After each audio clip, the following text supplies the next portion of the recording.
స్థాయికి తీసుకువెళ్ళి మీ పబ్బం గడుపుకొని ఇవాళ వాళ్ళని ఎంత నరకప్రాయం చేశారో జీవితం అక్కడ ఉన్నటువంటి వాళ్ళకి తెలియదా అని అడుగుతున్నా.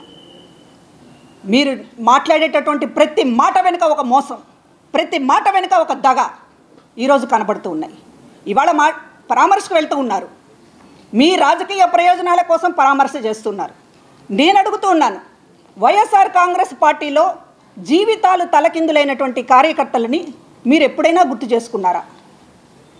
మీరు ఎన్నికలలో దారుణమైన ఓటమి రుచి చూస్తున్నాము అని తెలిసి కూడా, ఎందుకంటే రాయలసీమలోనే వైసీపీ కుటుంబాలకు సంబంధించినటువంటి వాళ్ళే పోలింగ్ తర్వాత మా ఇళ్లలో వాళ్ళు ఓట్లు వేయలేదు అని బయటకు వచ్చి అనేక మందికి చెప్పారు, అది మీకు తెలుసు.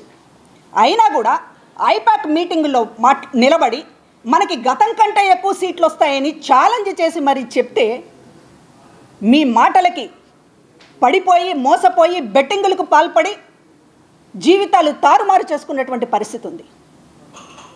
మరి వారిని ఎప్పుడైనా సరే ఆ కుటుంబాలని పరామర్శించాలని కానీ, ఫోన్లోనైనా పలకరించాలని కానీ, ఆ కుటుంబాలకి ధైర్యంగా నిలబడాలని కానీ మీకు ఎందుకు అనిపించడం లేదు జగన్మోహన్ రెడ్డి గారు?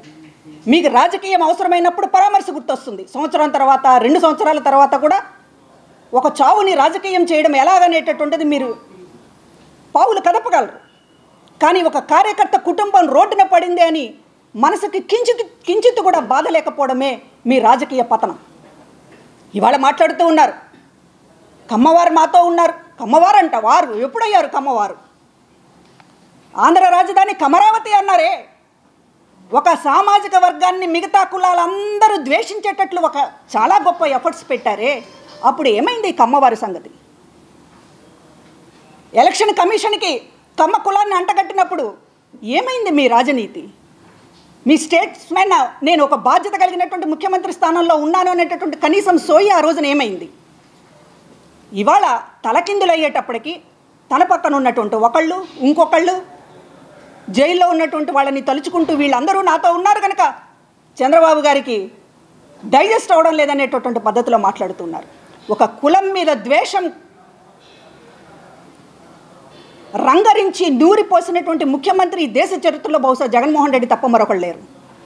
ఎందుకంటే ముఖ్యమంత్రి స్థానం అనేది పవిత్రంగా భావిస్తారు. ఈ సమాజంలో బ్యాలెన్స్గా వ్యవహరించాలి, ఈ సమాజాన్ని ముందుకు తీసుకెళ్ళాలి, అందరినీ కలిపి ఉంచాలి అనేటటువంటిది ఎవరైనా ఆలోచిస్తారు, ఏమైనా పొలిటీషియన్ అయినా సరే. కానీ జగన్మోహన్ రెడ్డి గారికి పొలిటీషియన్ లక్షణాలు లేవు. ఒక ముఖ్యమంత్రి స్థానంలో పొరపాటున కూర్చున్నారు కనుక ఈ రోజున ప్రజలకు సంబంధించినటువంటి ఎప్పుడు కూడా ఆయన బాధ్యతగా వ్యవహరించడం లేదు. కులాల కుంపట్లు రాజేయడం, అవసరమైతే జుట్టు పట్టుకోవడం, అవసరమైతే తొక్కేయడం, కుదరదు అనుకున్నప్పుడు ఇప్పుడు అపోజిషన్లో ఉన్నప్పుడు మళ్ళీ కమ్మవాళ్ళు ముందుకు వచ్చేసి చంద్రబాబు మీద పోరాడాలి కాబట్టి మా అవినేష్, మా రఘురాము, మా శంకర్రావు ఎప్పుడు గుర్తొచ్చారండి వీళ్ళు మీకు? ఏమైంది వాసిరెడ్డి పద్మకు మీరు చేసినటువంటి ద్రోహం? మర్చిపోతారనుకుంటున్నారా? ఏంటి నేను చేసినటువంటి పాపం? కమ్మ కులంలో పుట్టడమేనా నేను చేసినటువంటి పాపం? అంత వ్యతిరేకత ఉండొచ్చా? ఒక రాజకీయ పార్టీ నడిపేటటువంటి వాడికి కులాల వారీగా చీల్చి చెండాడి ఎవడిచ్చాడు మీకు హక్కు? జనం ఉన్నారు కదా అని జనాన్ని గోతులో పాతి పెట్టేటటువంటి పద్ధతులు అవలంబిస్తే మాత్రం ఆల్రెడీ మీకు చెప్పు దెబ్బలు చూపించారు. మీరు 11 సీట్లకి పడిపోవడం అంటే మీరు గొప్ప ఫెయిల్యూర్ లీడర్. జగన్మోహన్ రెడ్డి గారు అంత ఫెయిల్యూర్ లీడర్. ఇంత జనాభిమానం ఉన్నప్పటికీ కూడా ఘోరమైనటువంటి ఓటమిని రుచి చూశారు అంటే ఇంత ఫెయిల్యూర్ లీడర్ బహుశా చరిత్రలో ఎవరు ఉండరు. పడతారు, లేస్తారు, ఓడతారు, గెలుస్తారు, అది కాదు. జనాభిమానాన్ని ఉంచుకొని కూడా పడిపోతున్నాడు అంటే నీ వ్యక్తిత్వం అలాంటిది అనేటటువంటిది చెప్పకనే చెప్తోంది. ఇవాళ ఈ మాటలు కూడా, నీ మాటలు కూడా చూస్తూ ఉంటే ఇవాళ కమ్మవారిని కీర్తించేటటువంటి ఒక స్టాండ్ తీసుకున్నారు అంటే దీని వెనుక మీ హిడెన్ ఎజెండా ఏంటి? మరలా మీ రాజకీయ సమిధల పావులుగా వీళ్ళందరూ మారాలని ఒక ఎత్తుగడలు వేసి మీరేదో భుజం మీద చెయ్యేస్తేనో, లేకపోతే అన్నా అంటేనో, లేకపోతే అమ్మా అంటేనో పడిపోయి మీకోసం చొక్కాలు చించుకొని పోరాడాలా, మిమ్మల్ని మళ్ళీ ముఖ్యమంత్రిని చేసుకోవాలి, మళ్ళీ వీళ్ళు చెప్పులు పట్టుకుని తిరగాలి. ఇది జగన్మోహన్ రెడ్డి గారి నైజం. పనిచేస్తున్నారు గొట్టపాటి రవికుమార్ గారు. ఆయన ఎన్ని అవమానాలు పొందాడు వైసీపీలో ఉన్నప్పుడు. కమ్మవాడిని ఎవరిని బతకనిచ్చారు మీరు? ఇవాళ లిస్టు చదువుతూ ఉంటే ఏమైంది జగన్మోహన్ రెడ్డి గారికి? ఇంత మార్పా ఏంటి? ఈ మార్పుకి కారణం ఏంటి? ఇది ఆలోచించాల్సినటువంటి అవసరం ఉంది. ఏదైనప్పటికీ కూడా ప్రమాదకరమైనటువంటి రాజకీయాలు చేయడంలో జగన్మోహన్ రెడ్డి గారిని మించినటువంటి వాళ్ళు లేరు. రాష్ట్రం అప్రమత్తంగా ఉండాలి, పోలీసు వ్యవస్థ అప్రమత్తంగా ఉండాలి. ఈ రోజున మొత్తం పోలీసు వ్యవస్థ మీద ఒక తిరుగుబాటు ధోరణిని రెచ్చగొడుతున్నాడు జగన్మోహన్ రెడ్డి గారు. ఇది చాలా ప్రమాదకరమైనటువంటి విషయం. రాజకీయాలు ఎంతైనా చేయొచ్చు, రాజకీయంగా పోరాడండి. ఆ రోజు పోరాడలేదా? లోకేష్ గారు పోరాడలేదా? పవన్ కళ్యాణ్ గారు పోరాడలేదా? చంద్రబాబు గారు పోరాడలేదా? మీరెందుకు పోరాడలేకపోతున్నారు? పోలీసుల మీద యుద్ధాలు చేయటం ఏంటి? రాళ్ళు ఇవ్వడం ఏంటి? తిట్టడం ఏంటి? బూతులు తిట్టడం ఏంటి? నీ అంతు చూస్తానని చెప్పడం ఏంటి? పోలీస్ స్టేషన్కి వెళ్ళి బెదిరించడం ఏంటి? మిమ్మల్ని చూసి రేపు ముఠాలు దొంగల ముఠాలన్నీ కూడా ఇదే పద్ధతి అవలంబిస్తే ఎక్కడికి పోతుంది రాష్ట్రం అనేటటువంటి ఒక నేరమయం చేయదలుచుకున్నారు ఈ రాష్ట్రాన్ని అనేటటువంటిది అర్థమవుతుంది. కంట్రోల్ చేయాల్సింది, కాపాడాల్సింది పోలీసులే. వాళ్ళని ఈ రోజున డమ్మీలను చేసి వాళ్ళపైన ఏదో యుద్ధం ప్రకటిస్తామంటే అది పౌరులుగా మనకు రాజకీయాలు చాలామందికి అవసరం లేదు, కానీ పౌరులుగా పోలీసు వ్యవస్థ ఉండడం అనేటటువంటిది సేఫ్టీ. ప్రజల మాన ప్రాణాలకి రక్షణ పోలీసు వ్యవస్థే తప్ప మరొకళ్ళు కాదు. కాబట్టి ఆ పోలీసు వ్యవస్థను దెబ్బకొడుతున్నటువంటి జగన్మోహన్ రెడ్డి గారి మీద రాష్ట్ర ప్రజలు అప్రమత్తంగా ఉండాలని తెలియజేస్తున్నాం.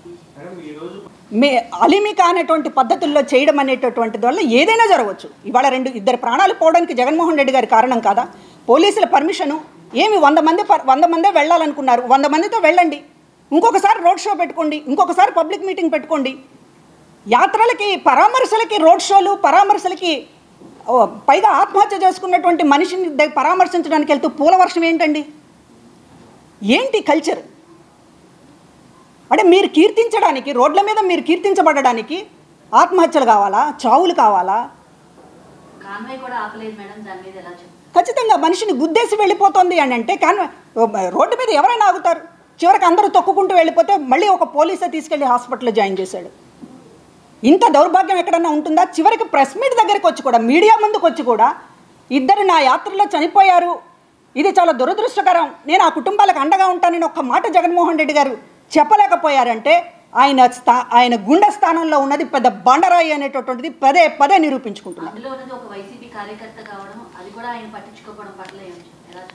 వైసీపీ కార్యకర్త ఏమిటి? ఎవరైనా సరే చావు అనేటటువంటి తన వల్ల చనిపోతే ఆయన పట్టించుకోడు, తన వల్ల చనిపోయాడు అనేటటువంటి దాన్ని అంగీకరించడు. ఇప్పుడు మీడియాతో మాట్లాడితే తప్పు ఒప్పుకోవాల్సి వస్తుంది. కాబట్టి ఇవాళ ఆ చావుని చాలా నిర్లక్ష్యం చేస్తూ, ఎవరికైనా బాధ్యత, కనీసం తన యాత్రలో ప్రాణం అంటే ఏంటి? ఒక కుటుంబం రోడ్డున పడిపోయినటువంటి పరిస్థితి.